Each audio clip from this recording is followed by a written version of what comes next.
Hello friends, வணக்கம். ஒரு நபர் தனிநபர் கடன் பெற்ற பிறகு, பர்சனல் லோன் பெற்ற பிறகு இறந்து விட்டால் அதற்குண்டான மீதி தொகையை அவரது குடும்பத்தார் செலுத்த வேண்டுமா?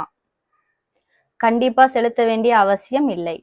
ஒரு நபர் அவரின் பெயரில் மட்டும் தனிநபர் கடன் பெற்றிருந்தால் அதற்குண்டான மீதி தொகையை அவரது குடும்பத்தார் செலுத்த வேண்டிய அவசியம் இல்லை. கடன் பெற்ற நபர் இறந்துவிட்டால் கடன் பெற்ற நபரின் குடும்பத்தார் அவர் எந்த வங்கியிலோ அல்லது எந்த நிதி நிறுவனத்திடமோ கடன் பெற்றிருந்தாரோ அவரிடம் இந்த தகவலை நீங்கள் முதலில் தெரிவிக்க வேண்டும்.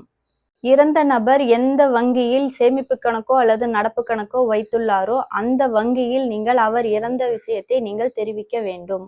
இவ்வாறு நீங்கள் தெரிவிப்பதன் மூலம் இறந்த நபரின் கணக்கிலிருந்து கடன் வழங்கிய நிறுவனம் இஎம்ஐயின் மூலம் பணம் எடுத்துக்கொள்வதை தவிர்க்க முடியும். மேலும் உங்களுக்கு சட்டம் தொடர்பான கேள்விகள் ஏதாவது இருந்தால் நீங்க அதை பதிவு செய்யலாம். நன்றி, வணக்கம்.